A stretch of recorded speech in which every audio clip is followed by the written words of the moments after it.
இந்த 108 சிவாலயங்களுக்கு போகிறது அப்படின்றது யாருக்கெல்லாம் அந்த சிவனுடைய அனுமதி கிடைக்கும், அதாவது எந்த தேதிகளில் பிறந்தவங்களுக்கு அந்த சிவனுடைய அனுமதி கிடைச்சி இந்த 108 சிவாலயங்களுக்கு போவாங்க, அப்படி போகிறது மூலமாக என்ன பலன்கள் கிடைக்கும்? சில பேர் 108 சிவாலயங்கள் நாங்கள் சுத்த போகிறோம் அப்படின்னு சொல்லிட்டு போவாங்க. ஒரு 4-5 சிவாலயத்தை பார்ப்பாங்க, விட்டுருவாங்க. இல்லை ஒரு 10-15 பார்ப்பாங்க, விட்டுருவாங்க. பாதி சுற்றுவாங்க, தடைகளை கடந்து கூட சுற்றுவாங்க. சில பேர் முடியவே முடியாது. 108 சிவாலயங்களை சுற்றினாக்கா அவங்களுக்கு 5 தலைமுறைக்கு அந்த வம்சம் தலைக்கும். போக முடியாதவங்களுக்கு என்ன செய்யலாம், அது ஏற்கனவே சில பேருக்கு தெரிஞ்சிருக்கும். சில பேர் அவங்க நண்பர் போயிட்டு வந்திருப்பாங்க, அவர் உறவினர் போயிட்டு வந்திருப்பாங்க, எல்லாம் போயிட்டு வந்து முடியலப்பா என்னால், நான் எவ்வளோ முயற்சி பண்ணி பார்த்துட்டேன், பல ஆண்டுகளாக பார்த்துட்டேன், முடியவே இல்லை அப்படின்றவங்க ஒன்றும் பயப்படவே வேண்டாம். அதுக்கு ஈஸி சொல்யூஷன். அம்மனுக்கு 108 ஆலயத்தை சுற்றிட்டு வந்துடுங்க. சிவன் கோயிலில் 108 ஆலயம் தரிசனம் பண்ண முடியாமல் தடை ஏற்படுறதுக்கும் அம்மனை 108 கோயில்களில் போய் சந்திக்கிறதுக்கும் என்ன சம்மந்தம் இருக்குது? அம்மன் இல்லாமல் சிவன் இல்லை. அம்மன் ஆலயத்தை முதல்ல 108 சுற்றிடுங்க. இப்போ சிவாலயத்தை சுற்ற ஆரம்பிங்க. தங்கு தடையின்றி எந்தவித டிஸ்டர்பன்ஸ் இல்லாமல் 108 சிவாலயத்தை அழகாக சுற்றிடுவீங்க.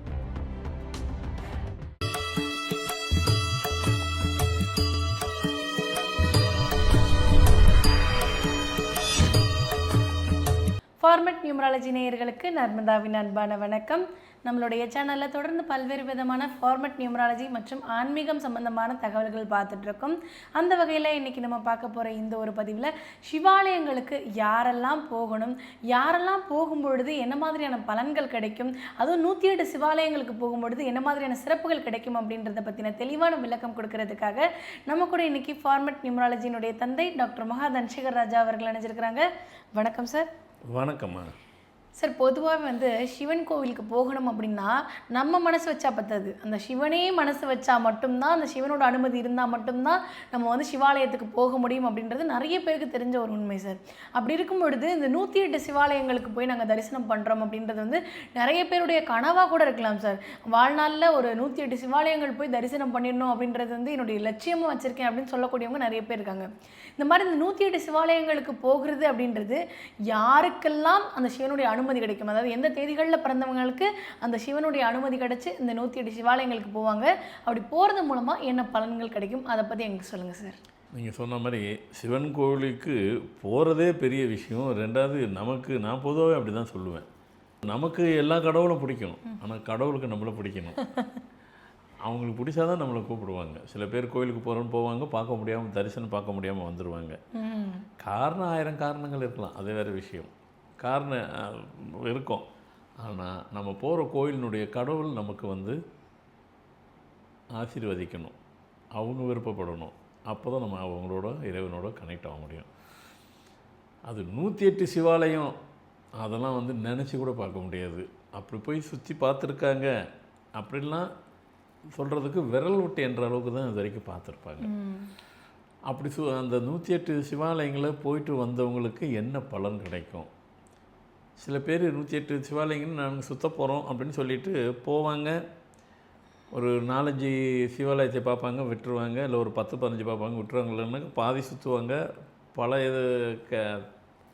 தடைகளை கடந்து கூட சுற்றுவாங்க. சில பேர் முடியவே முடியாது. சுற்றினா 108 சிவாலயங்களை சுற்றினாக்கா அவங்களுக்கு 5 தலைமுறைக்கு அந்த வம்சம் தலைக்கும்.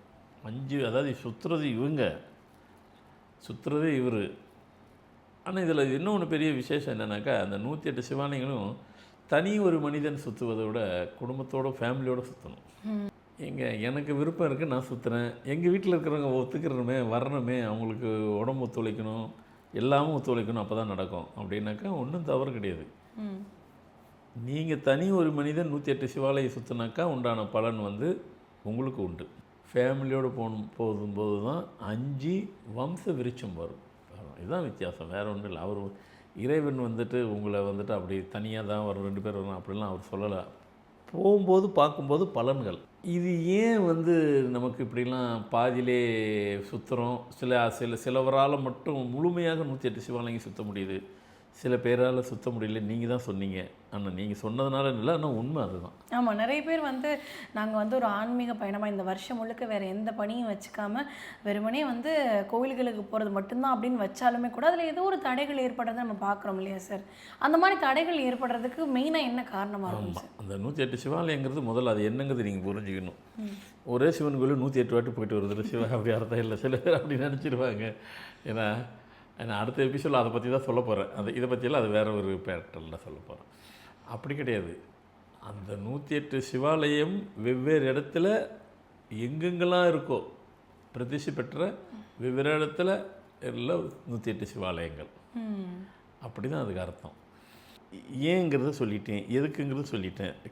அப்படி அப்படி 108 சிவாலயங்களையும் நாம் போயிட்டு வந்தாலும் பலனும் சொல்லிட்டேன். போக முடியாதவங்களுக்கு என்ன செய்யலாம் அப்படின்னாக்கா, நீங்கள் அதை ஏற்கனவே சில பேருக்கு தெரிஞ்சிருக்கும். சில பேர் அவங்க நண்பர் போயிட்டு வந்திருப்பாங்க, அவரை உறவினர் போயிட்டு வந்திருப்பாங்க. எல்லாம் போயிட்டு வந்து முடியலப்பா என்னால், நான் எவ்வளோ முயற்சி பண்ணி பார்த்துட்டேன், பல ஆண்டுகளாக பார்த்துட்டேன், முடியவே இல்லை அப்படின்றவங்க ஒன்றும் பயப்படவே வேண்டாம். அதுக்கு ஈஸி சொல்யூஷன் முதல்ல கொடுத்துட்றோம். அம்மனுக்கு 108 ஆலயத்தை சுற்றிட்டு வந்துடுங்க. சிவன் கோயிலில் 108 ஆலயம் தரிசனம் பண்ண முடியாமல் தடை ஏற்படுறதுக்கும் அம்மனை 108 கோயில்களில் போய் சந்திக்கிறதுக்கும் என்ன சம்மந்தம் இருக்குது சார்? அம்மன் இல்லாமல் சிவன் இல்லை. அது உண்மை சார். அம்மன் இல்லாமல் சிவன் இல்லை. அம்மனுடைய உத்தரவு இல்லாமல் சிவன் எதுவும் செய்ய மாட்டார். அதனால் அம்மன் ஆலயத்தை முதல்ல 108 சுற்றிடுங்க. இப்போ சிவாலயத்தை சுற்ற ஆரம்பிங்க. பேரலெல்லாம் சுற்றாதீங்க. முதல்ல அம்மன் கோயிலாக வந்துட்டு 108 ஆலயத்தை சுற்றி முடிச்சிடுங்க. இப்போ சிவாலயத்தை சுற்ற ஆரம்பிங்க. தங்கு தடையின்றி எந்தவித டிஸ்டர்பன்ஸ் இல்லாமல் 108 சிவாலயத்தை அழகாக சுற்றிடுவீங்க. யார் யாரெல்லாம் கட்டாயம் சுற்றணும் அப்படி ஒன்று இருக்குது. எல்லோரும் சுற்றலாங்கிறது வேறு. சில தேதியெல்லாம் வந்து நம்ம அழகாக தெளிவுபடுத்தியிருக்கிறோம். இந்த தேதியெல்லாம் பிறந்தாக்கா தோஷம், ஜென்ம தோஷம், முன் ஜென்மத்து பாவம், அதெல்லாம் உங்கள் தேதியில் கனெக்ட் ஆகுது அப்படின்னு சிலர் சொல்லியிருக்கிறோம். சரி, ஆயிடுச்சிங்க, பிறந்தாச்சிங்க, நாங்கள் என்ன பண்ணுறது? அது நம்ம கையில் எதுவுமே இல்லை. பிறப்புங்கிறது நம்ம கையில் இல்லை தானே. அப்படி இருக்கும் பட்சத்தில் அப்போ என்ன செய்யலாம் அப்படின்னு பார்த்தீங்கன்னாக்கா, அந்த தேதி கொண்டவங்க கட்டாயம் போகணும். அது என்னது? உங்கள் பிறந்த தேதியில் 3ஆம் நம்பரும் 6ஆம் நம்பரும், இல்லை வயசு வருஷம் 6ஆம் நம்பரும் 3ஆம் நம்பரும் உங்கள் பிறந்த தேதியில் 4 டிஜிட்டில் இருக்கா, கண்டிப்பாக நீங்கள் சிவாலயத்தை சுற்றி தான் வந்தாகணும். இல்லை 4ஆம் நம்பரும் 7ஆம் நம்பரும் இருக்கா தேதி, கண்டிப்பாக சிவாலயத்தை 108 சிவாலயத்தை சுற்றி தான் ஆகணும். சுற்றுறதுக்கு முன்னாடி நான் முதல்ல சொன்ன மாதிரி இப்படி எண்ணி கொண்டவங்களே ஈஸியாக உங்களை சுத்த பர்மிட் பண்ணாது, அலோவ் பண்ணாது. இப்போ வந்து இது மாதத்தில் இருக்கலாம், இல்லை வருஷத்தினுடைய முடிவில் இருக்கக்கூடிய எண்ணாக இருக்கலாம், எதில் வேணால் இருக்கலாம் இல்லையா சார்? உங்கள் 4 டிஜிட் தேதி, மாதம், வருஷம், கூட்டு எண், விதி எண், இந்த 4 இடத்துல இந்த 2 நம்பர் இருக்கணும். 3 6, இன்னொன்று 4 7, இல்லை 7 4 7 7 4, எப்படினாலும் சரி. இந்த நம்பர் உங்கள்கிட்ட இருக்குன்னாக்கா கட்டாயம் நீங்கள் சிவாலயத்துக்கு போய் ஆகணும். போகிறதுக்கு உங்களை நானே சொல்லிட்டேன், தடைப்படுத்தும். அவ்வளோ சீக்கிரம் நீங்கள் போய் முடிக்க முடியாது. ஏன்னா இது வந்து முன் ஜென்மத்தினுடைய கனெக்டிவிட்டி உள்ள டேட் ஆஃப் பர்த். அப்போ அதனால் முதல்ல 108 அம்மனுடைய ஆலயத்தை சுற்றிடுங்க. அதுக்கப்புறம் சிவாலயத்தை சுற்றுங்க. சிவாலயத்தை ஈஸியாக முடிச்சிடலாம். ஏன்னா இது உங்கள் முன் ஜென்மத்தில் உள்ள சமாச்சாரங்களை நீங்கள் போக்குறதுக்கு நான் நிறைய விஷயத்தை சொல்லியிருக்கிறேன், நிறைய வழிமுறை சொல்லியிருக்கிறேன். அதையே உங்களால் செய்ய முடியுதானாக்கா விடாது. ஏன்னா காரணம் வந்து இந்த நான் சொல்கிற இந்த விஷயங்கள் உள்ளே இருக்கிறதுனால இதை ஈஸியாக பண்ணலாம். அம்மனை சுற்றுறீங்க 108, அப்புறம் சிவாலயத்தை சுற்றுறீங்க. ஏன்னா இது ஏன் அப்படி நம்ம சொல்கிறோம் அப்படின்னாக்கா, இந்த பிரச்சனை இருக்கிறபோது உங்களை வந்துட்டு லைஃப்பில் வந்துட்டு எதையுமே ஃபுல்ஃபில் பண்ண விடாது. இங்கே போயிட்டு வந்துடுங்க, அப்படி ஒரு லைஃப்பை நீங்கள் பார்ப்பீங்க. இப்போ தான் என் லைஃப்பையே நான் ஸ்டார்ட் பண்ணியிருக்கிறேன், இப்போ தான் என் லைஃப்பையே ஒரு மகிழ்ச்சிகரமானது, சந்தோஷமாக, ஹாப்பியாகவே நான் வாழ்கிறேன் அப்படின்னு நீங்கள் அப்போ தான் சொல்ல முடியும். இந்த நம்பர் இருக்கிறவங்க இது வரைக்கும் சொல்லலையா, ஒருத்தர் கூட சொல்ல முடியாது.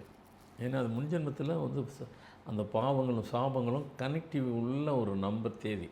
அதை நீங்கள் அழகாக இப்படி செய்ய ஆரம்பிங்க. சார் நீங்கள் சொல்கிறது பார்த்தா கொஞ்ச நாள் ஆகாமல் பரவாயில்லைங்க, எனக்கு இப்போ 40 வயசு ஆகுதுங்க, நீங்கள் சொல்கிறத பார்த்தா இதுக்காக நான் 6 மாதம் 1 வருஷம் இதுக்குன்னு டயத்தை ஸ்பெண்ட் பண்ணுமா, ஒன்றும் பெரிய தப்பு இல்லைங்க. அதெல்லாம் ஒன்றும் பெரிய தவறே கிடையாது. ஏன்னா நம்ம இன்னும் குறை மாதத்தில் இன்னும் வாழ வேண்டிய காலம் எத்தனை வருஷம் இருக்குது. அதை சந்தோஷமாக மகிழ்ச்சியாக கழிக்கிறதுக்கு இந்த சேவையை, இந்த தேவை உங்களுக்கு இருக்க தான் செய்யுது. நீங்கள் பண்ணுங்கள், அப்படி ஒரு லைஃப்பை பார்ப்பீங்க. நமக்கு சோர்ஸ் அது அந்த அதை போக்குறதுக்கு வழி தெரியாமல் தான் திண்டாடுறோம். இப்போ வழி கிடச்சிது. 2வது போகிறது உங்களை கோயிலுக்கு தான் போக சொன்னோம். அதை போக்குறதுக்கு உண்டான வழியை தான் கொடுத்தோம். கண்டிப்பாக 108 சிவாலயங்களை போகிறதுக்கு உண்டான வழியை அழகாக கொடுத்துருக்குறேன். யாருக்கு தேவை, யார் யார்கிட்ட நான் சொல்கிற நம்பர் இருக்கோ நீங்கள் பண்ணுறதுக்கு முயற்சி பண்ணுங்கள். அதிலேருந்து ரிலீஃப் ஆகுங்கள். நல்ல பிரமாதமான லைஃபை நீங்கள் எதிர்பார்க்கலாம்.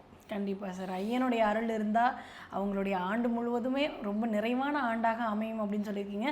கண்டிப்பாக வந்து இந்த மாதிரியான பிரச்சனைகள் இருக்கிறவங்க மட்டும் இல்லாமல் சிவாலயத்துக்கு நான் வந்து போகிறதுக்கு தடை ஏற்படுதுன்னு சொல்லக்கூடியவங்களும் இந்த முறையை ஃபாலோ பண்ணி கண்டிப்பாக வந்து அவங்க சிவாலயத்தை போய் 108 சிவாலயங்களை பார்த்து தரிசனம் பண்ணுவாங்கன்றதை நாங்கள் நம்புகிறோம். ரொம்ப நன்றி சார். வணக்கம்மா.